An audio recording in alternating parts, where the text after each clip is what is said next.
on a commencé le direct de ce cours de Tou Bishvat en direct du Mishkan Eliyahu Be'ezrat Hashem. On va déjà remercier la famille Haroche pour nous permettre de faire la soirée aussi nombreux ici même. Que Dieu les bénisse, Be'ezrat Hashem. Amen.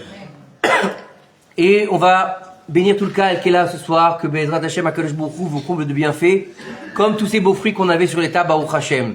On va dédier le cours de ce soir à la mémoire de Shalom Ben Khalfala, Be'ezrat Hashem, dont c'est la Askara jeudi, et bien sûr pour la mémoire de ma maman Rivka Bat Rachmona et toutes les personnes qui nous ont quittés, comme le papa Yitzhak Ben Chana, Be'ezrat Hashem, et toutes les personnes qui nous ont quittés cette année, et une refoua shelema pour tous les malades d'Israël, Amen Kinei Ratzon.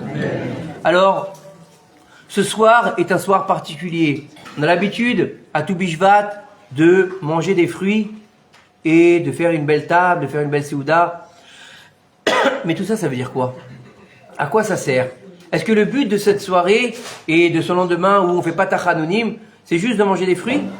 Ce serait un peu simplé de réduire ça simplement à une belle séouda.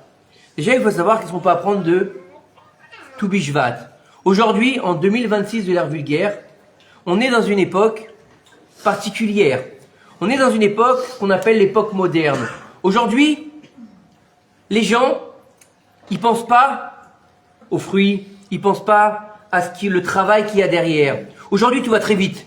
La modernité, elle a fait quoi? Elle a fait qu'on s'est extrait de la nature. Qu'est-ce qui s'est passé? À part les agriculteurs, franchement, vous allez chez Ocherad, vous prenez votre fruit, prenez votre légume, et puis c'est tout. Vous pensez pas à tout ce qu'il y a derrière. Comme le reste, le pain, pareil. Je suis en train de mourir. Et tout va très vite. À l'époque, pour aller à Jérusalem, fallait des jours. On prenait la charrette, on prenait des provisions, on y allait. Aujourd'hui, on met un peu d'essence, 50 minutes, tac, on est à Jérusalem. Tout va très vite. Du jour au lendemain, ça change. La modernité. Alors aujourd'hui, avec l'intelligence artificielle, ça va encore plus vite qu'à l'époque. Alors, aujourd'hui, en 2026 de l'ère vulgaire, qu'est-ce qu'on peut apprendre de Tou Bishvat? Moi, j'ai pas que ça à faire de penser aux fruits, aux arbres. Je m'en fous. Moi, je veux consommer, je veux aller très vite. Ça m'intéresse pas. Et nos sages nous expliquaient que il faut prendre le temps. À chaque fois qu'il y a quelque chose qui se passe dans le judaïsme, c'est pas simplement une commémoration. Si c'était qu'une commémoration, on serait à côté de toutes les fêtes juives. Et Tou Bishvat, c'est pas une fête. Vous allez me dire, mais alors, on dit pas Chag, la Ilanot? Ça, c'est la chanson pour les enfants. Mais vous allez voir que c'est bien plus profond que ça. Et depuis quand on fait Tou Bishvat, vous savez-vous? C'est marqué dans la Torah Tou Bishvat? Non. Où est-ce que c'est marqué? D'où est-ce que ça vient? Et pourquoi on est là ce soir réunis à presque 60 personnes, Baruch Hashem Blainara? Pourquoi? Qu'est-ce qu'on fait là ce soir? On est venu juste manger des fruits, tous ensemble? Non. Alors déjà, il faut comprendre une chose, c'est que, déjà de la nature, on va apprendre quelque chose. C'est que toute cette technologie et toute cette vie rapide, cette vie de consommation, nous a rendus feignants. On n'a plus le temps de se poser pour savoir. On veut un fruit? Eh ben on va aller au marché l'acheter. On veut un poulet? Qu'est-ce qu'on va faire? C'est déjà, si on va pas l'acheter, déjà cuit. Et quand on est encore un peu plus feignant, qu'est-ce qu'on fait? On va aller ouvrir le micro-ondes et on va mettre quelque chose à l'intérieur, ça va très vite. On va pas prendre le temps, comme un agriculteur, d'aller retourner la terre, d'aller travailler, d'aller prendre le temps de chérir le travail de la terre. Ça n'existe plus aujourd'hui, il n'y a pas pour les agriculteurs. Mais avant, c'était le travail principal. Aujourd'hui, c'est plus vraiment le travail principal. Ensuite, il faut apprendre de là que tout ne se fait pas très vite. L'éducation des enfants. Il faut prendre le temps. Tu vas pas éduquer un enfant, que ce soit un fils ou une fille, comme tu vas cliquer sur une page internet. C'est pas possible. Tu dois prendre le temps de faire mûrir la chose. Regardez bien les termes qu'on emploie à chaque fois. On va employer des termes qui sont en rapport avec les fruits. Oui ou non? On parle de nos fruits. On parle de les faire mûrir. Pourquoi? On parle de maturité. Qu'un enfant qui arrive à l'âge de la maturité. Et on dit quand un fruit il arrive à la maturité, qu'est-ce qu'on fait? On va le cueillir. Donc on est dans quelque chose qui est en rapport avec l'homme. Le lien dans le couple, il doit se construire. On n'a jamais vu des gens qui travaillent pas et qui vont réussir à s'entendre. C'est pas vrai. Ceux qui racontent ça, excusez-moi, c'est des menteurs. C'est des menteurs. Faut travailler, faut s'investir, faut donner, faut prendre le temps, faut écouter, comme un agriculteur qui va écouter la terre, qui va arroser, qui va donner de son temps, qui va être patient. Il faut savoir prendre le temps, créer un lien entre les éléments. Et n'oubliez pas que en nous, on a l'élément terre, mais on a aussi l'élément eau, et aussi le feu et l'air.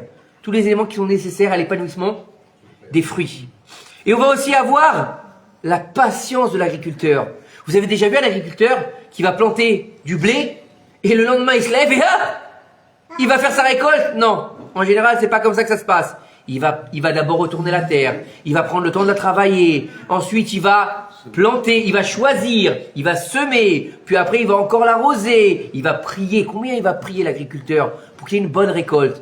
Et à la fin, une fois que les pluies sont tombées, il va récolter le fruit de son labeur. Et donc il faut du temps, il faut de la patience. Et encore une chose qui nous concerne aussi à tous, pourtant on n'est pas agriculteur.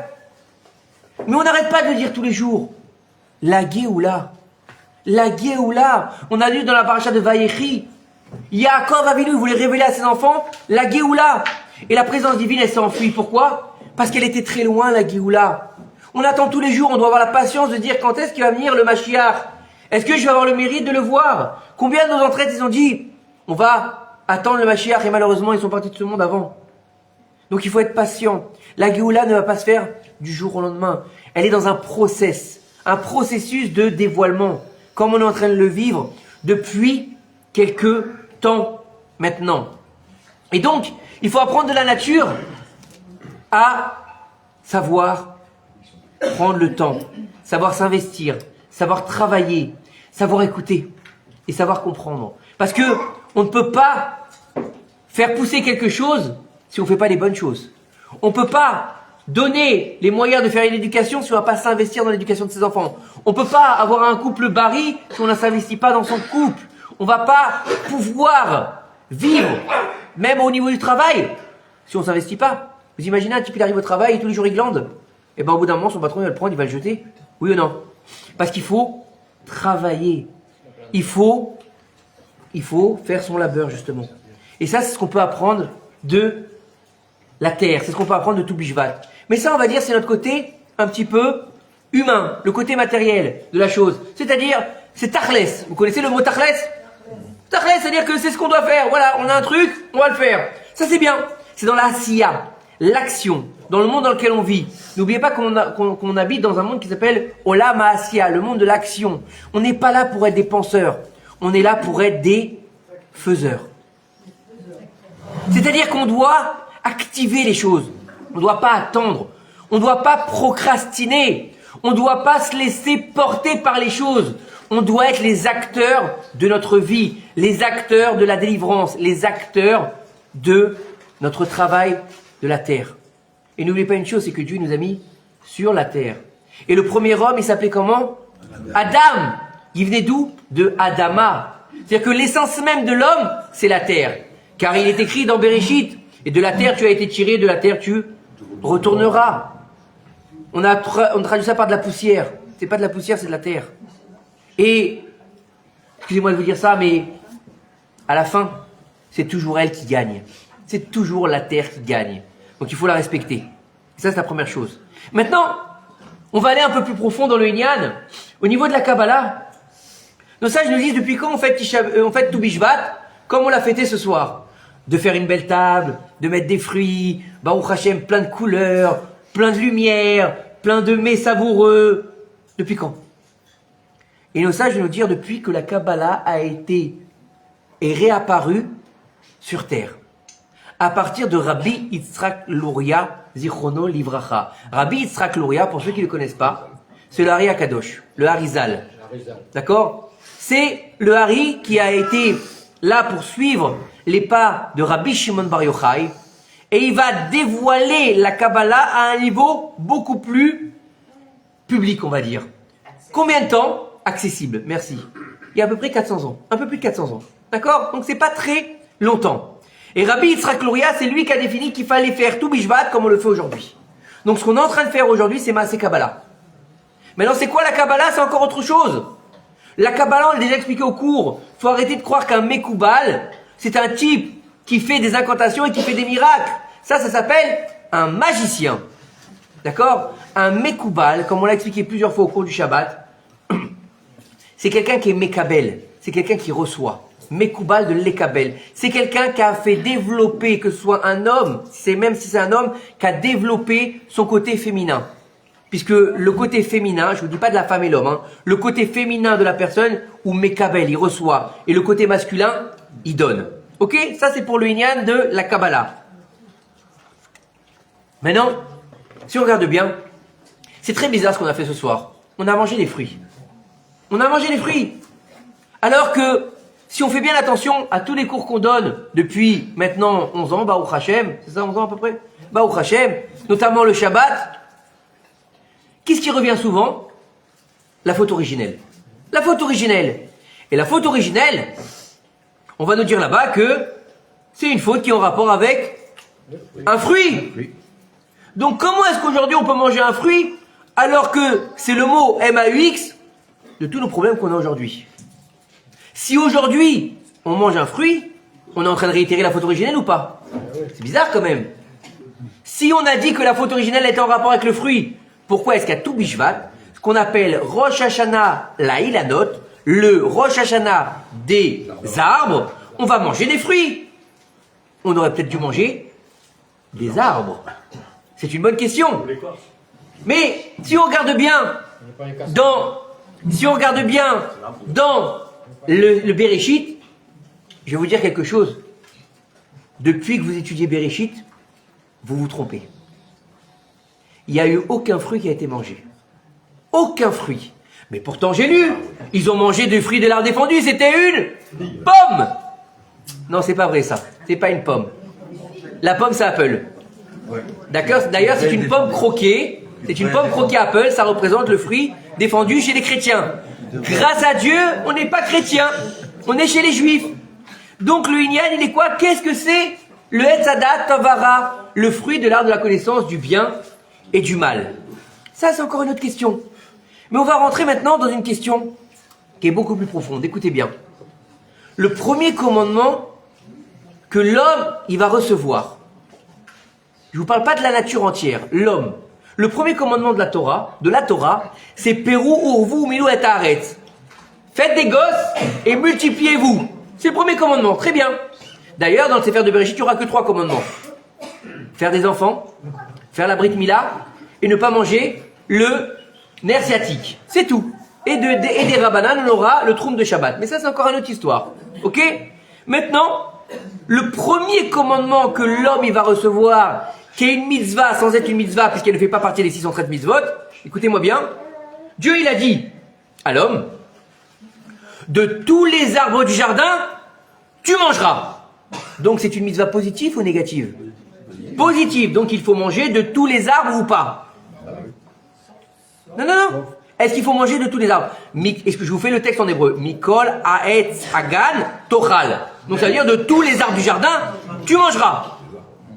Donc, il faut manger les arbres. Vous avez déjà mangé des arbres, vous? Et voilà. J'étais sûr qu'on allait me dire ça. Laissez-moi avancer. D'accord? Maintenant, vous savez que les mitzvot, elles ne sont pas simplement là pour nous donner une ordonnance divine. La mitzvah, le mot mitzvah, il vient de tsevet. Tsevet, c'est quoi? C'est une équipe. C'est quoi une équipe? C'est-à-dire que par rapport à un moment où on va réaliser la mitzvah, on fait équipe avec qui? Avec Dieu. Avec Akadosh Baruch Hu lui-même. D'accord? Écoutez bien. Donc ça veut dire que maintenant, si le premier commandement que Dieu va donner à l'homme, on vous parle, et remettez-vous dans l'endroit, d'accord, dans le contexte, on est dans le Gan Eden, on est à l'aube de la création du monde, on est le 6e jour de la création, on va rentrer dans le Shabbat. Dieu il va dire à Adam Arishon, regarde Baba, je t'ai fait un super Gan Eden, magnifique. Il y a des rivières qui coulent, il y a des fruits dans tout le jardin, et au milieu du jardin, tu vas avoir 2 arbres. Le Etz HaChaim et le Etz HaDaat, l'arbre de la vie et l'arbre de la connaissance du bien et du mal. Et de tous les arbres, tu dois manger. Non. Tu dois manger.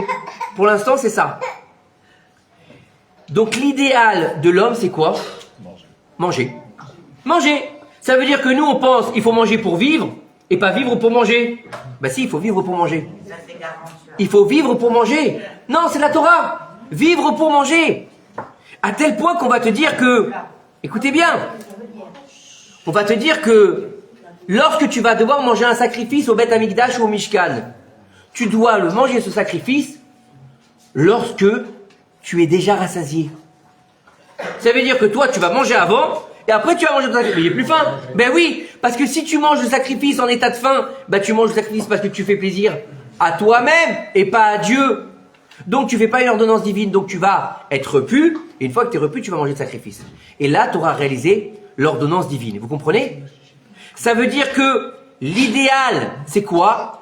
De transformer la matière, donc la nourriture, en quoi? En moi. En quoi? En moi. C'est-à-dire que Dieu, il va nous donner des fruits, des légumes, il va nous donner tout ce qu'il faut. Une fois que c'est comme ça, c'est une création. Une fois que c'est en toi, tu deviens du divin. Puisque tu es le seul qui est capable de faire la volonté de Dieu. D'accord? Maintenant, écoutez bien. Le but, il est de manger. Donc manger quoi? Manger le monde. Tu vas te taire, oui? Ou tu veux faire le courant à ma place? Et il faut comprendre une chose. C'est que cet état-là de manger le monde, on l'a déjà vécu. Chacun de nous ici ce soir. Et tous les gens derrière l'écran aussi. Quand? Au moment où on était dans le ventre de notre mère. On était en train de manger tout. Il n'y a aucun tri dans le ventre. On mange tout ce qui vient. On est un fœtus. Et donc le fœtus, on sait très bien que pendant 9 mois, qu'est-ce qu'il est? Il a un monde en soi. Il vit dans son propre monde. Puis, une fois qu'il a fini sa gestation de 9 mois, qu'est-ce qui se passe? Il sort dans un nouveau monde. Et qu'est-ce qu'il va faire dans ce monde? Comment il sort de ce monde? Il va vouloir prendre. Donc il va vouloir manger, consommer. Et il va consommer jusqu'à sa fin, sa vie. Pour quoi? Pour entrer encore dans un nouveau monde qui s'appelle le Olam Abba. Donc toute notre vie, depuis notre gestation jusqu'après notre mort, on est toujours en train de manger. Mais attendez. Donc, le but de la vie, c'est de manger. Donc ne venez pas vous plaindre si vous avez pris quelques kilos. Très bien. Mais attendez, c'est pas fini. Dieu, il va dire à Adam Arishon, mais l'arbre de la connaissance du bien et du mal, le jour où tu mangeras, tu mourras. Donc ne le touche pas. Ah, maintenant on a une mitzvah négative. Maintenant, il y a un concept qui est clair dans le judaïsme. Lorsqu'on a une mitzvah positive et lorsqu'on a une mitzvah négative, qu'est-ce qui prend préséance? La mitzvah positive. Donc, est-ce qu'il devait manger le Etz Hadat? Oui ou non? Oui. Alors, pourquoi Dieu lui a dit, tu mourras? C'est une punition. Est-ce que vous croyez que Dieu, il a que ça à faire de punir les hommes? Non.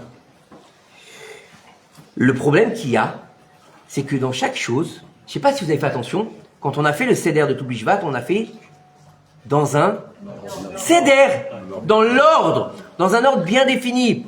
L'ordre de la consommation de tous les arbres du jardin, tous les arbres tu mangeras. Donc si c'est tous les arbres, est-ce que le Etz Hadat il est compris? Oui. Donc pourquoi il va mourir le jour où il en mange? Parce qu'il faut le manger d'une certaine manière. Il faut avoir un seder dans la consommation du Etz Hadat Novara. Et c'est quoi cet ordre-là? Cet ordre-là, il va être dévoilé quand? À Matan Torah. Avant le don de la Torah. On va avoir un secret qui va être dévoilé par les enfants d'Israël que même les anges de service ne connaissaient pas.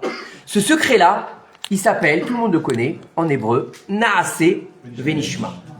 Naase Venishma, d'abord tu fais, écoutez bien les mots. D'abord tu vas faire, et après tu vas comprendre. Après tu vas écouter. Donc ça veut dire quoi? Ça veut dire qu'en fait, si tu as mangé de l'arbre de la connaissance du bien et du mal, avant de manger de l'arbre de la vie, puisqu'on a dit qu'il y avait 2 arbres, donc tu as fait le Nishma avant de faire le Naase. C'est pour ça que tu meurs. Parce que en fait, tu n'as pas mangé l'arbre de la vie. C'est-à-dire tu n'as pas mangé l'antidote avant le poison. Avant de manger l'arbre de la connaissance, tu aurais dû manger l'arbre de la vie. Avant qu'on descende en Égypte comme esclave, il y a Yocheved qui va naître. Avant que Haman il devienne premier ministre, Esther elle devient reine. C'est toujours comme ça. Akadosh Baruch Hu, il fait en sorte que la troufa elle est toujours avant la maca. Toujours l'élixir avant le coup. Pourquoi? Pour qu'on puisse guérir. Maintenant donc ça veut dire quoi? Ça veut dire que l'homme, il aurait dû manger l'arbre de la vie avant. Alors pourquoi est-ce qu'il n'a pas mangé après? Dieu, il va faire en sorte de jeter l'homme du Gan Eden pour le mettre sur terre. Je comprends pas Dieu. D'accord, il a fait une erreur, Adam. Ok, il a mangé du Etz Hadat avant le Etz Hachaim. Tu sais quoi? Laisse-le manger le Etz Hachaim. Laisse-le dans le Gan Eden et il a la vie éternelle. Oui ou non? Ça aurait été simple ou pas? Écoutez bien ce qu'il nous dit le Nefesh Hachaim. Le Nefesh Hachaim, il nous dit que c'est impossible. Dieu, il ne l'a pas rejeté du Gan Eden pour le punir. Il a rejeté du Gan Eden parce que s'il était rentré dans le Etz Hachaim avec sa faute d'avoir consommé le Etz Hadat Tov Hara, il aurait vécu éternellement avec une faute. Et on ne peut pas vivre éternellement avec une faute. Donc en le rejetant du Gan Eden, il lui a fait une Tova. Vous comprenez?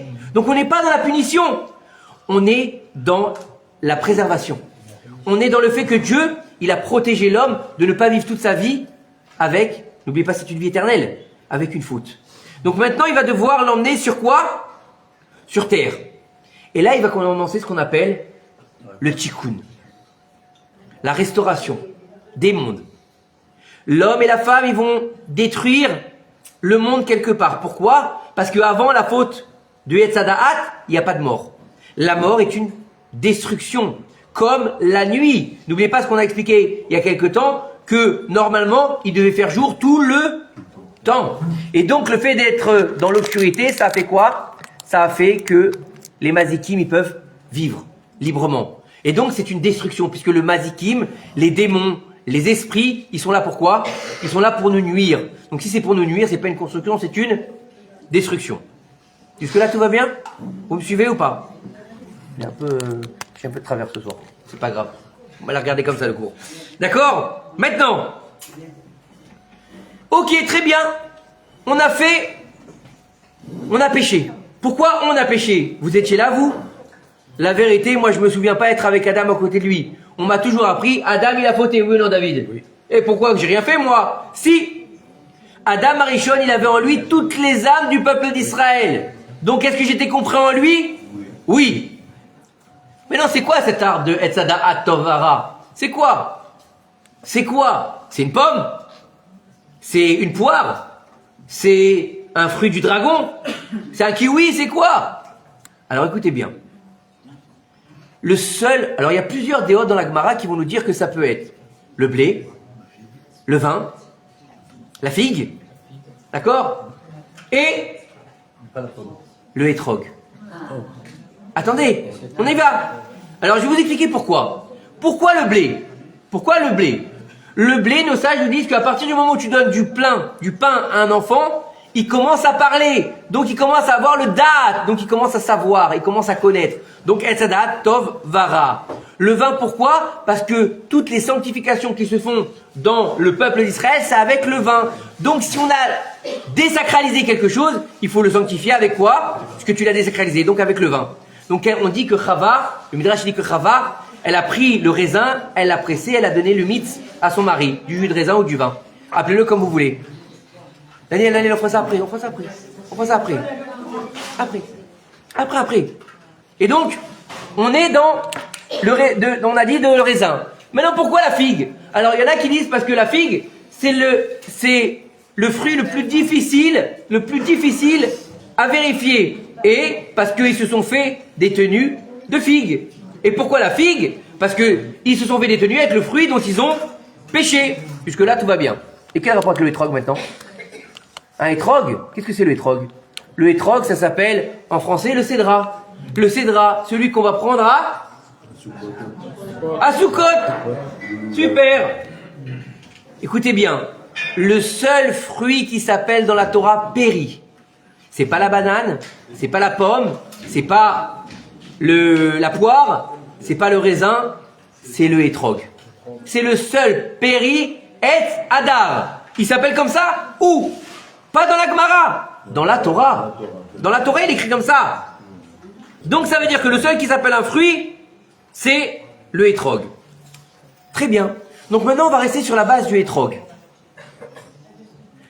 Quand Akadosh Baruch Hu, il va donner l'ordonnance divine à Adam Arishon, il va lui dire, Baba, de tous les arbres tu peux manger, sauf le Etz Hadaat. Et lorsque Chava va croiser le serpent, elle va lui dire, Dieu nous a interdit et de toucher et de manger. C'est pas ce qu'il lui a dit, Adam, oui ou non? Il lui a dit de manger. Donc pourquoi est-ce qu'elle a rajouté toucher? Alors écoutez bien, la Gemara va nous expliquer quelque chose de fondamental. Elle nous dit en fait que lorsque le hétrog, il est encore sur l'arbre, lorsque quelqu'un le touche, il s'abîme. Il s'abîme. Il perd de sa fraîcheur lorsqu'à peine il a été touché par l'homme. Donc ça veut dire que Chava, elle a mis une barrière pour ne pas abîmer le Etz Hadaat Tovara. D'accord? Maintenant, quel jour il a mangé du Etz Hadaat? Quel jour? Dans le calendrier. Ah, le chèche. Le premier Tishri. Comment il s'appelle le premier Tishri? Rosh Hashanah. Rosh Hashanah, c'est le premier Tishri. Tout va bien, vous me suivez ou pas? Vous êtes avec moi? Le 2 Tishri, il a été rejeté du Gan Eden, il est venu sur terre. Et on a dit que pour faire le tikkun sur terre, il doit d'abord manger quoi? Le Etz Hadaat ou le Etz Hachaim? Le Etz Hachaim. Et donc, 10 jours après, qu'est-ce que c'est? 8 jours après, c'est quoi? C'est le 10 Tishri. C'est Yom Akipurim. C'est quoi Yom Akipurim? Alors vous allez me dire, c'est le jour où on jeûne, le jour où on a la rasra, le jour où on sent le coin, le jour où on se lave pas, le jour où on se lave pas les dents, puis de la bouche. Mais vous avez tout faux. Vous avez tout faux. Yom Akipurim, déjà c'est pas Kippour. Vous pouvez chercher. Partout dans la Torah, il n'y a nulle part marqué Yom Kippour. C'est Yom Akipurim. C'est toujours au pluriel. Ok? Là c'est quoi Yom Kippour? Comme Yom Akipurim plutôt, c'est quoi? C'est le jour où Akadosh Baruch Hu, il a donné à Moshe les deuxièmes tables de la loi. C'est le jour où on a reçu la Torah. Et la Torah, elle s'appelle Etz Chaim. Donc c'est le jour où on a fait le tikkun du Etz Hadaat Tov Vara. Vous imaginez où on est? Ça veut dire que Yom Akipurim, c'est pas un jour de rasra, c'est un jour de fête. C'est Kabbalat Torah. C'est pas fini. Ça veut dire... Non, ça c'est encore autre chose. Ça veut dire qu'on a mangé le jour de Yom Akipurim le Etz Hachaim. Très bien. Mais donc c'est maintenant qu'on est dans l'ordre. Donc il va falloir manger le Etz Hadaat. Vous êtes d'accord avec moi? Si on a maintenant fait le tikkun, on a mangé le Etz Hachaim à Yom Akipurim, il va falloir qu'on mange le Etz Hadaat puisque c'était ça le Seder. Puisque maintenant qu'on a mangé l'antidote, on est capable de manger le Etz Hadaat, oui ou non? Qu'est-ce qu'on a dit que le Etz Hadaat, c'est quel fruit? Le hétrog. La fête après Kippourim, c'est quoi? Sukkot. Et qu'est-ce qu'il faut faire à Sukkot? Il faut prendre quoi? Le hétrog. Est-ce qu'il faut le manger? Non. Non. Le type qui mange son hétrog, il a rien compris. Comment il fait pour faire les naranouim? Mais l'autre, il a déjà mangé son hétrog. Non. On ne peut pas faire de naranouim si on l'a mangé. Vous êtes bien d'accord avec moi? Donc il faut qu'on ait un hétrog, oui ou non? Donc est-ce qu'il faut le toucher? Donc on fait le tikkun de qui? De Chava. De Chava. D'accord? Attendez, c'est pas fini. Vous êtes avec moi ou pas? Maintenant, dans la Mishnah, on va nous dire que le 7e jour de Sukkot, les enfants, ils mangeaient le hétrog. Les enfants. Pourquoi les enfants, nous dit la Mishnah? Qu'est-ce qu'on s'en fout? Que les enfants, ils mangent le hétrog. Les enfants, ils n'ont pas de date. Les enfants, ils n'ont pas de connaissance. Les enfants, ils sont purs. Les enfants ne font pas la différence entre le bien et le mal. Donc, et pour les adultes, ils ont besoin de faire la différence. Donc il faut qu'ils travaillent. Mais à l'époque, qu'est-ce qu'ils faisaient les gens? C'était quoi leur boulot? Qu'est-ce qu'ils faisaient comme boulot à l'époque? Agriculteurs. Et à quel moment les agriculteurs ils peuvent étudier la Torah? Quand il pleut. Quand il pleut. Quand il pleut, ils ne peuvent pas s'occuper de la terre. Et les pluies, elles sont dans quelle période? La période qui va de Sukkot à Tou Bishvat. Et donc cette période-là qui s'appelle, entre guillemets, l'hiver, c'est la période où l'adulte, il peut aller étudier le Etz HaChaim pour arriver à Tou Bishvat. Le jour où il faut manger quoi? De la confiture d'étrog. Donc de manger le Etz Hadat Tovara. Donc aujourd'hui, si on prend ce qu'on a dit, ça veut dire que aujourd'hui on a fini le cycle et on a réparé la faute originelle. C'est-à-dire que le jour de Tou Bishvat, écoutez bien, c'est super important. Ça veut dire qu'aujourd'hui, en faisant ce qu'on est en train de faire, on répare complètement la faute originelle. Quand on est au niveau de comprendre les tenants et les aboutissants, bien sûr. À notre niveau, on participe seulement. On est juste des acteurs. Mais on n'a pas réussi à totalement faire le tikkun. Écoutez bien. C'est pour ça que les Mekoubalim, ils nous disent. Les Mekoubalim nous disent, écoutez bien. Le jour de Tou Bishvat, il faut prier pour avoir un beau étrog à Sukkot. Donc ça veut dire qu'on est en train de finir le cycle à Tou Bishvat. Et on sait qu'on fait Tou Bishvat, il y a une marloquette. Une marloquette. Quand est-ce que Rosh Hashanah là, il la note? S'il vous plaît, s'il vous plaît. C'est quand Rosh Hashanah il la note? C'est le premier de Shvat ou c'est le Tou Bishvat? Le Tou c'est le 15. Le 15 Shvat. C'est quand? C'est donc le premier ou le 15? Il marque Bet Hillel et Bet Shammai. Il y en a qui disent que le premier, il y en a qui disent que c'est le 15. C'est au moment où la sève elle remonte. Donc on est en train de recommencer à Tou Bishvat, le cycle de la vie. Pourquoi? Parce que la qui est Bet Hillel. Et Bet Hillel nous dit c'est le 15 Shvat. Donc ça veut dire aujourd'hui. Le cycle de la vie prend fin au niveau de la mort. Les lagages des arbres qui ne donnent plus de fruits. Le fait que la sève elle remonte dans les arbres et vont recommencer à donner leurs fruits, c'est quand? Maintenant. Ça veut dire qu'on est dans un cycle de renouvellement, un cycle de vie. Rien à voir.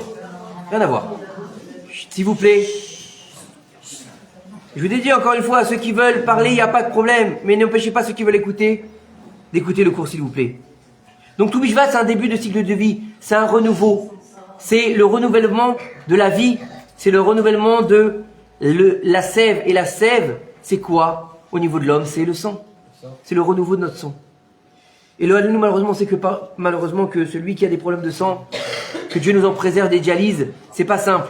Et ça fait extrêmement mal. Et que c'est Adam ou Anafesh. Le sang, c'est l'être, c'est l'âme. Maintenant, écoutez bien.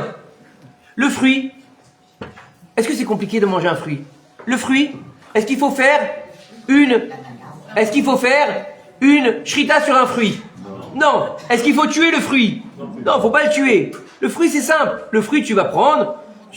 Alors, il y a plusieurs sortes de fruits. Ça s'appelle des fruits avec ou sans clipa. Il y a les fruits qui ont la clipa à l'extérieur. C'est les plus compliqués, ils représentent la clipa de l'extériorité. Comme, par exemple, la noix. La noix, vous allez avoir une coquille bien dure, et à l'intérieur, vous allez avoir le fruit. C'est la clipa de Chitsoniout, c'est la plus difficile à casser. Vous avez déjà cassé une noix avec les mains? C'est difficile. Ensuite, on va avoir celle où la clipa est à l'intérieur. C'est quoi? Par exemple, les fruits qui ont des noyaux à l'intérieur. Comme une pêche, comme un brugnon. C'est des choses que la clipa est à l'intérieur. Donc c'est la pnimiout. Oh, kolakavod, il est beau, hein. Mazal Tov. Fais gaffe de pas te salir. La pnimiout, il faut la faire sortir à l'extérieur. Et il y a des fruits, ils sont totalement consommables. Il n'y a pas d'écorce, et il n'y a pas de noyau. Ça, c'est les trois niveaux des tikkunim qu'on fait avec les fruits. Maintenant,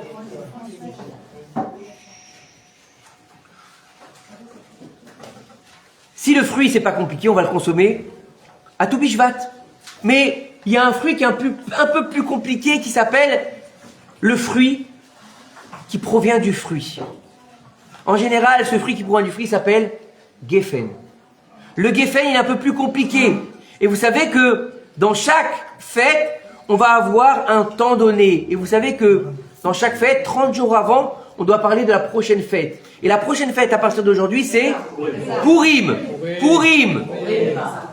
Et donc, 30 jours avant Purim, ça s'appelle Tou Bishvat. Et donc le fruit qui devient du fruit, il s'appelle le vin. Et à Purim, on boit du vin. Nichnas yayin yotze sod. Il rentre le vin, il sort le secret. Attention, pas n'importe quel secret. Hein? Le secret que tu as fait n'importe quoi et que tu as fait des bêtises et que tu as vu des choses pas cachères, c'est pas le secret ça. C'est pour ça qu'il faut faire attention à ce qu'on boit et comment on boit. Et 30 jours plus tard, ça va être un peu plus compliqué. On va avoir une nouvelle fête qui s'appelle Pessah. Et à Pessah, on va devoir manger quoi? Non! Mais non, vous vous trompez! Mais non! Mais non! Corban Pessah! Et Corban Pessah, c'est quoi? C'est de la viande! Et la viande pour la manger, c'est plus compliqué qu'un fruit ou moins compliqué? Il faut faire la shrita, il faut vérifier, il faut la dépecer. C'est beaucoup plus compliqué, il faut la cachériser. On est dans un ta'alir. Maintenant, c'est pas fini, écoutez bien. C'est pas fini. Ces 3 fêtes-là, elles sont dans les sanctifications des éléments. Et toutes, elles tombent le 15. Le 15. Le 15 du mois de Shvat, le 15 du mois de Hadar et le 15 du mois de Nissan. Ok? Très bien. Maintenant, écoutez bien. Écoutez bien. On a dit que le plus haut niveau qui est compliqué, c'est quoi? C'est la viande ou pas? La viande, ça vient de Pessah. Pessah, d'où ça vient? Où est-ce qu'on apprend la fête de Pessah? D'où c'est marqué? C'est marqué où? C'est marqué où? À part dans votre iPhone? Dans la Torah. Dans la Torah. Donc ça veut dire que c'est une mitzvah d'Eoraita. C'est le plus haut niveau des mitzvot qui vient de la Torah. Purim. D'où est-ce que ça vient Purim? C'est une mitzvah de quoi? Des rabbanades. Donc ça veut dire que ça vient de nos sages qui nous ont enseigné que, s'il vous plaît, que depuis l'histoire de Aman, Esther et Mordechai, on va devoir à chaque fois fêter la fête de Purim. C'est marqué dans la Torah? Non. C'est marqué, c'est les rabbanades qui nous l'ont dit? Oui. Et la fête de Tou Bishvat, où est-ce qu'elle vient? Où est-ce qu'elle vient? C'est marqué où Tou Bishvat? Ni, écoutez bien, ni de Oraïta, ni des Rabbanan, c'est un minhag. C'est juste une coutume. Chut, s'il vous plaît. Ça résonne beaucoup. C'est juste une coutume. Et une coutume, ça veut dire que c'est pas une mitzvah. Quelqu'un qui ce soir ne mange pas de fruits ne fait pas de Avera. Aucune Avérote. C'est une coutume. Donc ça veut dire quoi? Écoutez bien. Ça veut dire que le dévoilement dans le Sod, il est plus grand où? À Tou Bishvat, à Pessah ou à Purim? À Tou Bishvat. À Tou Bishvat. À Tou Dans le Bishvat. Sod, il a dit. Parce qu'il n'y a Écoutez, même il a dit pas, le Sod. écoutez bien, parce qu'en fait, il n'y a même pas sur quoi se tenir. Écoutez bien, ça veut dire quoi? Ça veut dire quoi? Vous allez comprendre.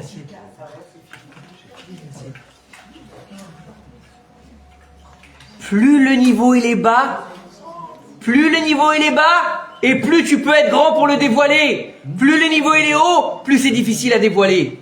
Ça veut dire quoi? Ça veut dire que Tou Bishvat c'est le plus haut niveau, parce que c'est le plus bas niveau de dévoilement, puisque c'est dans la nature. Ça veut dire quoi? Ça veut dire que écoutez bien, que la Elokout elle s'habille dans la nature. Que Dieu, il s'habille dans la nature. C'est pas fini. C'est pas fini. C'est quoi Tou Bishvat? C'est quoi cette fête? C'est même pas une fête, c'est un minag, donc il n'y a pas de rag. Oui ou non? Oui. Vous savez, tous les jours vous demandez la Géoula ou pas? Vous l'avez demandé la Géoula? Vous demandez, il vient le Mashiach, on veut la Géoula chez les mains, oui ou non? Oui. C'est quand qu'elle commence la Géoula? Vous savez ou pas? C'est quand? Pessah, Tou Bishvat, ensuite Rosh Hashanah, Noël, non? Hein, allez-y, on y va. Nos sages, ils vont nous dire dans la Gemara, d'accord? Donc tout ce que je vous dis, c'est pas de moi, que ce soit bien clair. Il nous dit lorsque la terre d'Eretz Israël donnera ses fruits. Lorsque la terre d'Eretz Israël, donc c'est ni Pessah, ni Toubishvat, ni Sukkot, ni quoi que ce soit. C'est le moment où la terre, elle commence à donner ses fruits. Il faut savoir une chose. Écoutez bien. Lorsque il y a eu l'exil, après la destruction du Beth Amikdash, puis lorsque les enfants d'Israël ont été chassés, où il ne restait quasiment pas de juifs en Eretz Israël, et où c'était à un moment donné où les Arabes, ils ont pris le contrôle d'Eretz Israël. Vous savez qu'est-ce qui poussait en Israël? Pas grand-chose. Des dattes, de la nana et du nana. Du nana. Non, du nana, j'ai dit. Écoutez bien. Et des olives, et encore, elles étaient un peu hamchou, d'accord? Et à partir du moment où on a commencé à revenir, la terre a redonné. La terre, elle a commencé à redonner ses fruits. Mais, écoutez bien, la Gemara, elle nous dit, la Géoula, elle commence d'abord par la terre et pas par nous. Avant qu'on revienne, la terre, elle commence à donner ses fruits. Maintenant, on va voir quelque chose de bizarre. On reprend le Inyan de Etzadat Tovara. Si on a vu que on doit faire le tikkun avec les fruits, qu'est-ce qui a marqué dans la Torah? Elle a vu que le fruit, il était bon, qu'il était beau, et elle l'a pris. Eh ben, c'est faux! Elle a vu que l'arbre, il était beau. Et après, Akadosh Baruch Hu, il a dit à Adam et à Chava, vous avez mangé quoi? Du fruit? Non, de l'arbre. De Etz Hadaat que je vous avais interdit de manger. Du fruit, pas du fruit, de l'arbre vous avez mangé. Et pourquoi ils ont mangé de l'arbre? Quel rapport avec le hétrog? Nos sages de nous dire que le seul, normalement à la base, la terre devait donner des arbres fruitiers qui ont le goût des fruits. Ça veut dire que l'oranger, il devait avoir le goût de l'orange. L'arbre lui-même, le pommier, d'avoir le goût de la pomme. Et la terre, elle a désobéi à Akadosh Baruch Hu. L'ange de la terre, il a désobéi parce qu'il avait peur que, à cause du goût qu'avait l'arbre, les hommes allaient dévorer tout et rien laisser. Donc elle a fait des arbres fruitiers qui n'ont pas le goût. Des arbres qui donnent des fruits. Et à la base, il y avait, écoutez bien, avant l'offre originelle, il n'y avait aucun arbre qui était stérile. Aucun. Tous les arbres donnaient des fruits. À cause de la faute originelle et que la terre a été punie de 9 malédictions, alors on aura des arbres stériles. C'est pas fini. Le seul arbre dont le tronc a le goût du fruit, c'est le hétrog. C'est le hétrog. Donc ils ont mangé de l'arbre. Le Etz Hadaat, pas le prix. Elle a pris le prix, mais elle a mangé de l'arbre. C'est pas fini. Écoutez bien. Donc, si on est en train de manger des fruits aujourd'hui, et que Dieu il a dit à Adam Arishon, le jour où tu mangeras du Etz Hadaat Tovara, tu mourras, on est en train de faire le tikkun de quoi? De la mort. La mort. On est en train de redonner la vie au monde. Vous avez compris ou pas? Ça veut dire qu'aujourd'hui, on annule la notion de mort de la terre. On rétablit la vie. On fait remonter la sève dans les arbres. Mais, excusez-moi, c'est Chag Laïlanot? Non, c'est Chag Laïlan. Pourquoi Laïlan? Qui a Adam ou Etz Hasadeh. C'est au singulier, pas au pluriel. Et il te dit ici en fait que... Pourquoi? Vous savez que tout ce qui est écrit dans la Torah, tout ce qui est écrit aussi dans la Gemara et toutes ces choses-là, c'est pas simplement écrit parce que ça, on a choisi un mot au hasard. Tout ce qui est écrit en hébreu, je ne parle pas de l'hébreu moderne, ça a une mashmaout, ça veut dire que ça a une raison d'être. Et c'est-à-dire qu'en fait, derrière toute chose, il y a un essence. Et l'essence, ça s'appelle quoi? Les lettres. Dans toute chose, on va y avoir des lettres pour habiller la chose. Tamar, c'est pas une date. C'est Taf, Mem, Resh. C'est une combinaison de lettres. C'est une gematria. Et donc, Ilan, c'est la gematria qui s'appelle 91. Et 91, c'est quoi? 91, c'est la rencontre de deux noms. Le nom Adnout et le nom Yudke Vavke. Ça veut dire qu'aujourd'hui, on est dans la rencontre entre le Shem HaMeforash, le nom de Dieu, le Yudke Vavke imprononçable, d'accord, celui qu'on n'a pas le droit de dire, le tétragramme, et le nom Adnout. Et le nom Adnout, qu'est-ce que c'est? Ado plus loin Naï, d'accord? C'est quoi ce nom-là? C'est le nom qui reçoit du Yudke Vavke. Ça veut dire qu'aujourd'hui, on est dans la transcendance et l'immanence des noms de Dieu. Ça veut dire, écoutez bien, qu'on est dans le lien entre Yud-Ke Vav-Ke et Adnout. On est dans le Zivoug de l'Elokut. Ça veut dire qu'aujourd'hui, on est en train de prier pour la graine du Yud-Ke Vav-Ke avec le Adnout. Donc c'est un jour propice à la prière pour Zivoug. Et non seulement ça, mais le but du Zivoug c'est quoi? Si on a dit que c'était la graine qui va donner la chose, donc c'est un bon jour pour prier pour Péribéten. C'est un jour pour prier pour avoir des enfants. Ça veut dire qu'aujourd'hui, c'est la graine du bébé qui va naître. S'il vous plaît. Maintenant, on a compris qu'il y avait quelque chose de fondamental dans Tou Bishvat.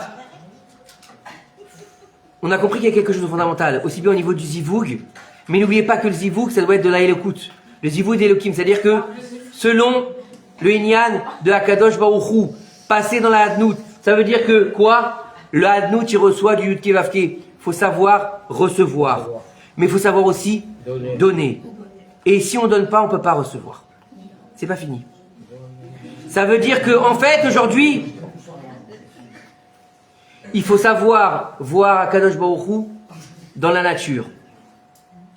Et là, dans le Pirkei Avot, il y a une Mishnah qui est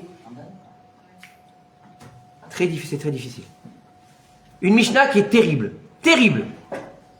On va avoir une Mishnah, on va nous dire que quelqu'un qui étudie la Torah sur le chemin, écoutez bien, c'est Pirkei Avot, vous pouvez aller vérifier. Donc tout ce que je vous ai dit d'ailleurs, vous pouvez aller vérifier, c'est pas de moi. Il y a un homme, il est sur le chemin, il est en train d'étudier la Torah. Et il s'arrête. Et il va dire, oh, que cet arbre est beau. C'est bien de dire ça ou pas? On va dire, Marabou Maser Hashem, quelles sont belles tes créations Hashem. C'est une mitzvah, non? Là-bas, on nous dit, dans la Mishnah de Pirkei Avot, cet homme-là, il est chayav mita. Il mérite la mort. Eh, c'est une bonne question. Qu'est-ce qu'il a fait? Il a gratifié la création du monde. Oui ou non? Il y a marqué là-bas, au posek. C'est quoi au posek? Il s'est fait un arrêt. Ça veut dire quoi il a fait un arrêt? Bah oui, il s'est arrêté pour dire l'arbre il est beau. Et ben le problème qu'il y a, c'est qu'il n'a pas compris quelque chose. Il n'a pas compris que même dans la nature, il y a de la Torah. Il ne devait pas s'arrêter pour dire cet arbre il est beau. Ça devait faire partie de son étude de Torah. Posek, il a fait une scission entre la nature et la Torah. Donc ça veut dire qu'il ne voit pas les locaux de la nature. Ça veut dire que pour lui, Dieu n'a pas créé le monde. Si Dieu il s'est incarné dans la nature, puisque c'est grâce à qui que le monde y vit? Grâce à Dieu. Excusez-moi, moi je relis la paracha de Bereshit, il y a marqué que Dieu il a dit Vayehi Or. Donc c'est Dieu qui a fait la lumière ou pas? Que Dieu il a dit et qu'il y ait des animaux, oui ou non? Donc les animaux ils sont de la Elokut ou pas? Il a dit qu'il y ait de l'herbe dans les plaines, oui ou non? Donc c'est de la Elokut ou pas? Il a dit il y a marqué le ciel et la terre, donc c'est de la Elokut ou pas? Oui. Donc si tu t'arrêtes pour dire cet arbre il est beau, c'est-à-dire que tu fais une différence entre ce que Dieu il a créé et ton étude. Ça veut dire quoi? Ça veut dire que tu ne sais pas, écoutez bien, ça veut dire que tu ne sais pas dévoiler ce qui est caché dans la nature. Ça veut dire que tu es juste un philosophe de la Torah. Tu es juste un homme qui étudie la Torah, ou ça, dans des bouquins. Donc tu as fait que la Torah d'Akadosh Baruch Hu, la Elokut du monde, elle est fermée dans une encyclopédie. Tu es un bibliothécaire de la Torah. Vous avez compris? Maintenant, attendez. C'est pas fini. Non, il n'y a pas de pshat. C'est pas de pshat là.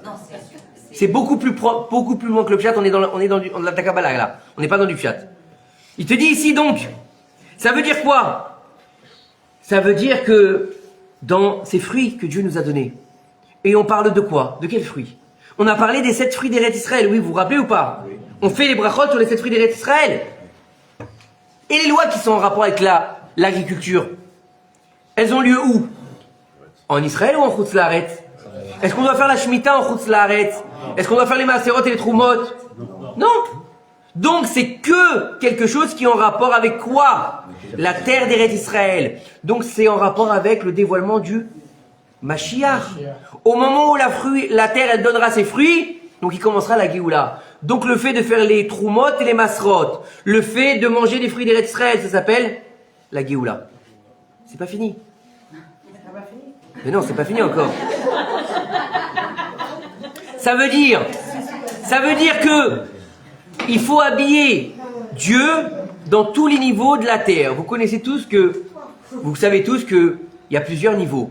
Il y a le minéral, le végétal, l'animal, l'humain. Jusque-là, tout va bien? Et le prophète. Vous connaissez ou pas? C'est le 5e niveau, le prophète. Beaucoup de gens s'arrêtent à l'homme. D'accord? L'homme, c'est le Médaber. Le Médaber, c'est Naase Adam Besalmenu Kilvotenu. C'est l'humanité entière. D'accord? L'homme, avec un grand H, il a été fait à l'image de Dieu. D'accord? À partir de la tour de Babel, c'est très important, il faut comprendre notre histoire. D'accord? Le berceau de la civilisation, c'est Babel. Tout a commencé à Babel et tout finira avec Babel. La dispersion, elle se fait qu'à partir du moment de la tour de Babel, pas avant. Comprenez bien que les nations du monde, elles commencent à prendre leur vitalité quand? À la tour de Babel. Lorsque Dieu va disperser, qui? Les nations. Il va faire les 70 nations du monde. Et de ces 70 nations, il va sortir une seule nation. Qui vient déjà d'où elle? De Babel aussi. Abraham, il vient de Haran. Puis, il s'est marié avec une fille qui s'appelle Sarah, qui est sa nièce, donc la fille de son frère.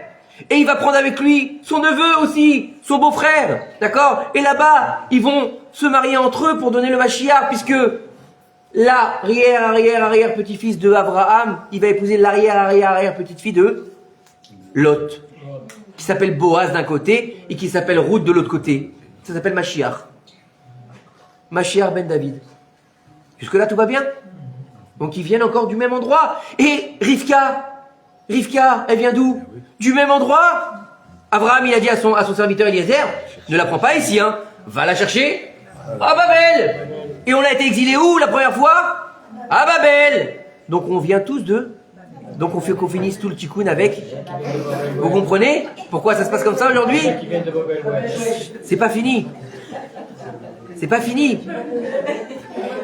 Maintenant, si on a tous ces niveaux-là, et que la volonté d'Akadosh Baruch Hu, c'était quoi? La volonté première pour la création du monde, c'était quoi? Vous croyez que Dieu, il a dit, bon, vous savez quoi, je vais créer le monde parce que j'ai rien à faire, je m'ennuie tout seul, on va créer des gens sur Terre, ils vont être un peu blata, ils vont tous s'entretuer, et moi je vais être en haut spectateur et ça va être mon film du soir. On parle de Dieu, hein. On parle pas d'une série sur Netflix. Il n'avait pas besoin de ça. Il a créé le monde par le chesed. Mais le but de la création du monde, nos sages ils nous disent, c'était Sheilo Dira Betartonim. C'est quoi Dira Betartonim? Alors ici en Israël, il faut savoir que quand ils font réciter les psukim aux enfants, ils leur disent pas Dira Betartonim. Pourquoi? Parce que ça veut dire une maison dans un slip. Donc ils veulent pas que les enfants aient dit ça, leur dire Dira Lemata. D'accord? Mais Betartonim, Tarton, ça veut dire en bas. En bas c'est quoi? Dans la matérialité, la plus profonde, Dieu, il a voulu que sa Elokut, elle se dévoile. Comment ça s'appelle en français ou en hébreu?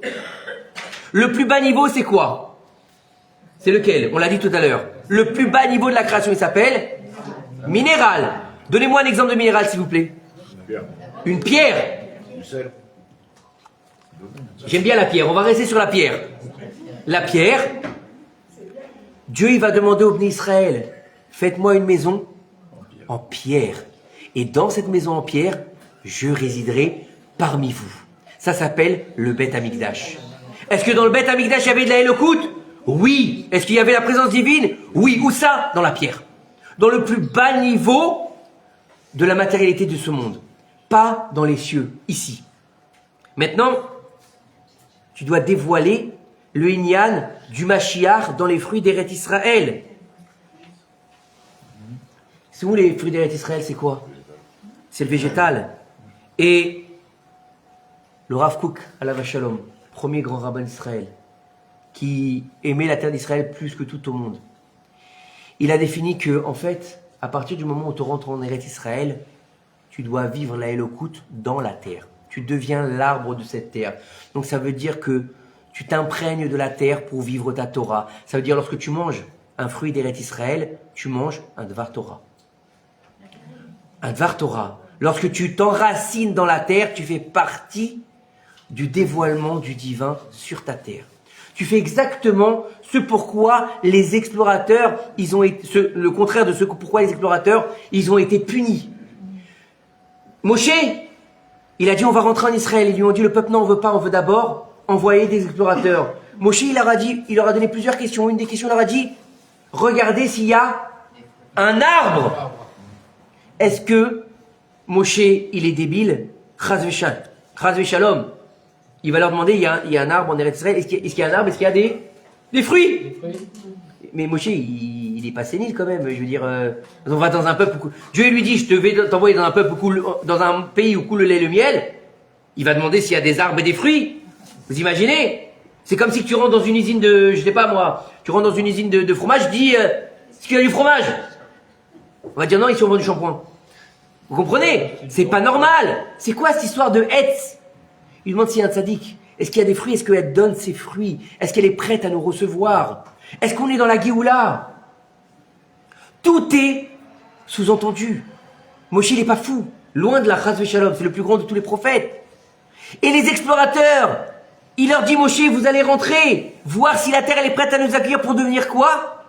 Des agriculteurs. Vous allez rentrer en Israël pour devenir des agriculteurs. Attends, Moshe, temps mort, ça fait 40 ans qu'on vit dans le désert. On a les nuées de gloire. On change pas d'habit, ça grandit avec nous, ça se lave tout seul. On mange la manne, on boit du puits de l'eau de Myriam, on étudie la Torah tous les jours. Hein? Et toi, tu veux nous envoyer devenir des agriculteurs, Moshe? Et la religion? Qu'est-ce qu'on en fait? Comment on va faire les mitzvot? Comment est-ce qu'on va étudier la Torah? Moshe leur dit, mais c'est pas ça le but de la création, vous avez pas compris? C'est pas d'être religieux, c'est de revenir avant la faute originelle, de manger le Etz HaChaim avant d'avoir mangé le Etz HaDaat. Donc vous allez rentrer et vous allez travailler les fruits de la terre. C'est ça votre limoud de la Torah.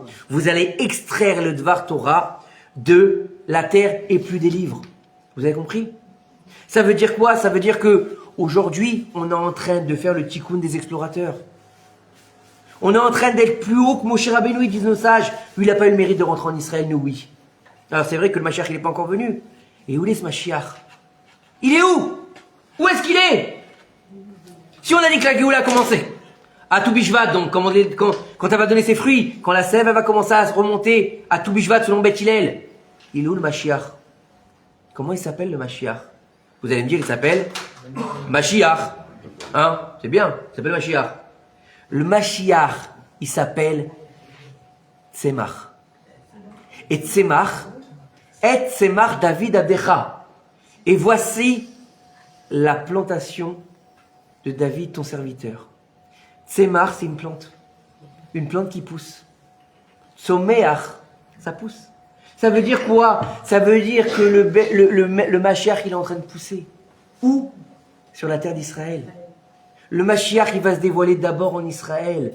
Et le problème qu'il y a aujourd'hui, on est rentré dans des conditionnements où on pense qu'il va venir de Chutz Laaretz. Mais, excusez-moi, le Mashiach, c'est censé être un roi. Le roi d'Israël. Donc pourquoi vous voulez qu'il se dévoile en dehors d'Israël? Ce serait débile. Il doit se dévoiler où? Ici, en premier. Donc il doit prendre ses racines où? Ici.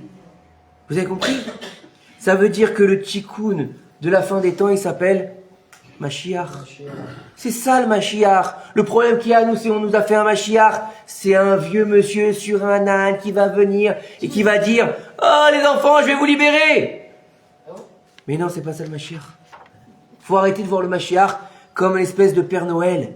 Faut arrêter de voir le Mashiach comme une espèce de super-héros. Il va pas venir avec sa cape, il va tirer des lasers de ses yeux. Ça, c'est bien dans les films. Le Mashiach, c'est pas Superman. Le Mashiach, c'est une plante qui pousse. Le Mashiach, c'est celui qui va naître, qui va pousser et qui va donner des fruits. Et c'est tout le but de la création du monde, donner ses fruits, donner des beaux fruits. Comment ça se fait que, justement, à Yom Kippourim, on va nous dire, et il est ouvert devant Akadosh Baruch Hu, le livre des vivants, mais le livre des morts. Attends, dis-moi, les morts, ils sont morts. Ils peuvent plus faire de mitzvot. Laissez tranquille. Oui ou non? Non. Quels fruits ils ont laissés? Qu'est-ce que tu as laissé sur terre? Des fruits pourris ou des bons fruits? Qui continuent le travail ou qui ne continuent pas le travail? Est-ce que tu as laissé des fruits qui sont avec du goût, avec de l'odeur, avec de la saveur, ou des fruits qui sont pourris? Et vous savez une chose, vous avez déjà vu une cagette de fruits? S'il y en a un seul qui est pourri, qu'est-ce qui se passe? Et vous le laissez, tout est pourri. Ça veut dire quoi? C'est mashpia. C'est mashpia, ça veut dire que, en fait, la shpa'a, elle doit être dans ses fruits. On fera tout ce qu'on pourra. C'est notre but, c'est d'éduquer comme on peut. Éduquer, le problème qu'il y a aujourd'hui, on pense que l'éducation, c'est simplement dire, faire ci, faire ça. Non. L'éducation, c'est plus que ça. Éduquons-nous d'abord. Parce qu'on a oublié de s'éduquer. Dans la génération dans laquelle on est, dans cette génération TikTok, Instagram, et où ça va très vite, où on scrolle notre vie. On passe notre temps à scroller. On a déjà oublié, comme on l'a dit Shabbat, le présent, il est déjà futur. Il est déjà passé. Il est déjà dans le futur. Qu'est-ce qu'on a retenu? Pas grand-chose. Pas grand-chose. On va à un cours de Torah. On a passé un bon moment. On a mangé les fruits. Et Baruch Hashem. On rentre à la maison. Et qu'est-ce qui reste de ces fruits obsolètes? Les déchets. Évacués. C'est ça la Torah? On a mangé ce soir de la Torah d'Eretz Israël. On a consommé de la Torah d'Eretz Israël. Ces fruits d'Eretz Israël qu'on a mangés, c'est-à-dire qu'on a ingéré de la Torah. C'est-à-dire qu'aujourd'hui, on est en train de vivre notre Torah. Ça veut dire qu'à partir du moment où ils rentrent en nous, ils deviennent Kodesh. Et comment ils s'appelaient les sacrifices? Les Kohanim, vous savez qu'est-ce qu'ils devaient faire quand ils allaient faire leur travail dans le temple? Vous savez ou pas? Vous savez ce qu'ils devaient faire? Ils devaient manger de la viande toute la journée. Ils devaient manger de la viande. Vous savez comment ça s'appelait cette viande des sacrifices? Kodashim. Des sanctifiés. Ça veut dire qu'ils mangeaient de la viande. Ils mangeaient des steaks, c'est-à-dire que tu fais à la hache, le kef toute la journée. Et tu te remplis de sanctification. Et donc tu apprends la Torah de cette viande. Tu apprends la Torah de ce Korban Pessar. Tu apprends la Torah de cette figue. Tu apprends la Torah de cette pomme. Tu apprends la Torah de ce vin. Nichnas yayin yotze sod apurim. Vous croyez c'est quoi le sod qui sort? C'est quoi? Ah bah tu sais, quand j'étais plus jeune, j'ai fait des bêtises. Ah tu sais, hein? Moi une fois j'ai appelé un ami. Il m'a dit j'ai tellement bu que j'ai fini la journée à me disputer avec ma femme. Parce que j'ai passé mon après-midi à l'insulter. Comme j'étais bourré. Je lui dis t'as pas fait Pourim? C'est pas ça Pourim. C'est pas ça Pourim. C'est-à-dire que tu rentres le secret. C'est quoi le secret? C'est ce que tu as appris. C'est ce qu'il y a en toi. C'est ce que tu dois dévoiler. C'est ta Elokut. À toi-même. Et le problème qu'il y a, c'est que nous, on attend toujours que les autres, ils dévoilent l'Elokut pour nous. Comment? Je vais attendre que le rabbin il fasse. Je vais attendre que le tzaddik il fasse. Je vais attendre que celui-là il fasse. Je vais aller chez un tzaddik. Je vais aller prier. Et toi, tu fais quoi? Je vais aller. Mais toi, tu fais quoi? J'ai pas la force, tu comprends? Moi, je suis pas un tzaddik. Qui c'est qui t'a dit que t'es pas un tzaddik? Ou t'es pas une tzadikette? Qui c'est qui t'a dit ça? Attends, quand même, tu comprends? Mais qu'est-ce que t'en sais comment t'es jugé dans le ciel? Est-ce que toi, t'as décidé d'avoir le baromètre du bon Dieu? Donc t'es Dieu, en fait. C'est simple. Donc tu te prends pour Dieu. Donc c'est de l'idolâtrie. C'est pas ça le but. Le but, c'est de comprendre pourquoi on est là. Pourquoi on est arrivé. Pourquoi est-ce que on doit choisir notre vie, chacun à notre manière? Vous n'avez pas remarqué? On est combien, Dieu bénisse ici? À peu près 60? Blata. D'accord? T'as oublié de te compter. Oui. Oh là là, c'est insupportable. Je crois qu'on va interdire les trucs tunisiens. Les références tunisiennes, c'est insupportable. Dieu bénisse, moi je me préfère israélien que tunisien ou algérien. On peut pas attendre les Tunisiens, la femme du rap. Tout le monde peut se tromper. Tout le monde peut se tromper. Alors écoutez pour finir, Bezrat Hashem. Ce qu'il faut comprendre aujourd'hui, c'est que avant qu'il y ait une Géoula Klalit, avant qu'il y ait la délivrance finale, celle qu'on attend, celle qu'on espère, celle qu'on est impatient depuis plus de 2000 ans, il faut d'abord sa Géoula Pratit.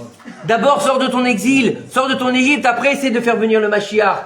Et regardez bien, la fête de Toubishvat, elle tombe toujours dans les parachiotes de la délivrance, ou si c'est entre Béchalach et Yitro. Toujours. Pourquoi? C'est les fêtes de la délivrance. Parce que le but, c'est pas simplement d'être sorti d'Égypte, c'est de recevoir la Torah. Mais, alors vous allez me dire, bah c'est bien, on a reçu la Torah, on va lire Yitro. Non, c'est pas fini. Je vous sortirai de ce pays-là. Je vous amènerai, vous deviendrez mes serviteurs. Je vous donnerai la Torah. Oui ou non? Oui. C'est fini alors? C'est fini? Je vous amènerai sur la terre. La finalité du tikkun, c'est de venir sur cette terre. Pour faire quoi? Pour faire quoi? Pour étudier la Torah? Pour étudier la Torah? Pourquoi? Ou pour manger des fruits? Pour manger les fruits d'Eret Israël. Donc pour dévoiler la Elokut dans le plus bas niveau. Ça s'appelle Tikkun Olam. Tikkun Olam, ça veut dire que tu vas venir vivre sur ta terre pour réaliser le Tikkun de la faute originelle. Donc de comprendre que avant tout, tu vas devoir te travailler, tu vas devoir devenir. Pour devenir, le seul moyen pour un juif de devenir, c'est en mangeant du Etz HaChaim. Et le Etz HaChaim, ça s'appelle la Torah. Ça veut dire quoi? Avant d'être un architecte, avant d'être un plombier, avant d'être un téléprospecteur, ce que tu veux, on s'en fout. Sois d'abord quelqu'un qui apprend la Métikut à Torah, apprend la douceur de la Torah. Ce que tu vas faire après, c'est pas grave. Il n'y a pas marqué que c'est interdit de travailler, il n'y a marqué nulle part. Dans Pirkei Avot, il y a marqué celui qui n'apprend pas un métier à son fils, c'est comme si tu lui apprenais le brigandage. Donc c'est une mitzvah de travailler ou pas? Oui, c'est même marqué dans la Torah. Où c'est marqué? Sheshet Yamim, Ta'aseh Melacha. Pendant 6 jours, tu feras un travail. Donc c'est une mitzvah assez de travailler, à tel point que nos sages nous disent avant d'aller travailler, fais le Shem Yichud. Fais le Shem Yichud. Dis que tu es en train de faire une mitzvah de la Torah. Vous imaginez? Pendant un de travailler, tu vas aller ranger des trucs dans un carton ou tu vas aller... Non. C'est quoi ce délire? C'est une mitzvah. Et donc, il faut... Mais avant de ça, apprends la Torah. Avant que ton fils, il aille travailler, apprends-lui d'abord le Shema Israël. Apprends-lui le Hol Malchut Shamaim. Apprends-lui que c'est un juif. Apprends-lui son identité. Le problème qu'il y a, c'est souvent, on va voir, je suis d'abord français et après juif. Je suis d'abord américain et après je suis juif. Ça c'est faux. C'est faux. Ça c'est faux et c'est pas nous. C'est pas nous ça. C'est pas nous qui le disons. C'est les nations du monde. Avant toute chose, tu peux être américain, anglais, yougoslave, portugais, français. Il y aura toujours quelqu'un qui viendra taper sur l'épaule et te dira t'es juif. T'es juif. Oui ou non? Il s'en foutra que t'es français, il s'en foutra que t'es américain, que t'es même le pote du président. Qu'est-ce qu'il dira? Je vois en face de moi un juif. Et regardez ce qui se passe aujourd'hui. C'est la résurgence de l'antisémitisme. Pourquoi? Il pointe du doigt quoi? Les juifs sous couvert d'antisionisme. Il montre quoi? Vous êtes des Français juifs? Non, ils s'en foutent de ça. Vous êtes des juifs. Vous n'êtes pas à votre place. Mais à cause de qui ça? À cause de nous. Parce que le problème qu'il y a, il ne vient pas des autres, il vient de nous. Dieu, il nous a dit, et j'ai mis devant toi, c'est dans la Torah, et j'ai mis devant toi la vie et la mort. Et tu choisiras la vie. Donc Dieu, c'est simple. Si vous allez dans mes ordonnances et vous suivez mes lois, je suis l'Éternel, votre Dieu. Et donc si c'est l'Éternel, votre Dieu, il nous gardera. Oui ou non?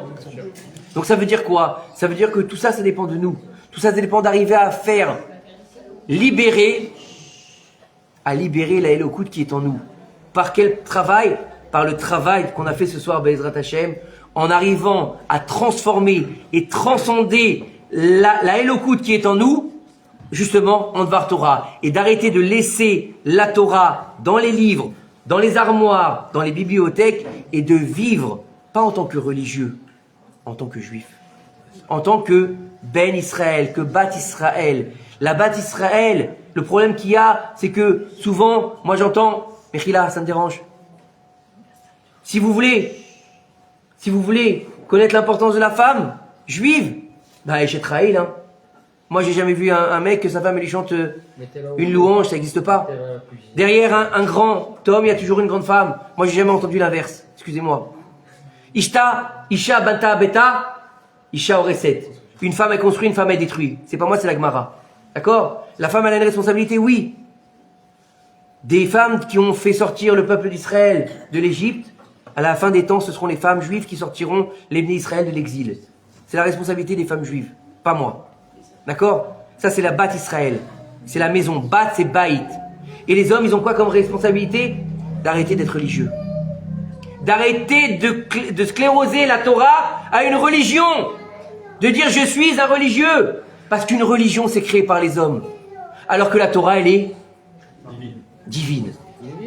Et donc, divine. Et donc, c'est pas du tout une religion. Donc, on peut pas être religieux.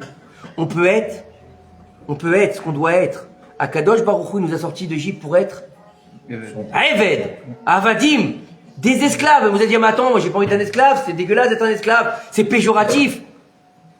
Le plus haut niveau dans la Torah qu'un homme ait atteint, c'est Moshe Rabbeinu qui l'a atteint. Moshe Rabbeinu alav shalom, celui qu'on appelle Av à Nevi'im, le père des prophètes. Et on nous dit de lui, le plus grand Toar qu'il a reçu, la plus grande statue qu'il a reçue, c'est Eved Neeman, mon serviteur fidèle. Donc ça veut dire quoi? Ça veut dire qu'aujourd'hui, il est important d'être serviteur d'Hachem et pas d'être serviteur des hommes, et surtout pas d'être serviteur d'un livre. La Torah n'est pas un livre. La Torah, c'est la Elokout qui se diffuse sur terre. Donc on doit arrêter de l'enfermer et on doit la diffuser, la faire sortir et qu'elle se matérialise dans chacun de nous et arrêter de rentrer dans un cours de Torah et d'en sortir comme on est rentré. D'arriver à récupérer quelque chose et de sortir avec quelque chose et de changer. C'est ça le but. C'est ça le but, c'est de changer. C'est exactement la même histoire que l'homme qui va s'arrêter et dire qu'il est beau cet arbre-là. Si tu rentres un cours et t'en ressors sans rien avoir appris, c'est comme si tu avais dit cet arbre il est beau pendant le cours. C'est la même chose, ils nous disent nos sages. Donc de comprendre que notre travail, il est là aujourd'hui, il est important, il est plus important encore qu'à l'époque. Pourquoi? Parce qu'aujourd'hui, on est les acteurs de la Geoula Shelema B'Emra B'Emnu. Amen Kine Ratzon.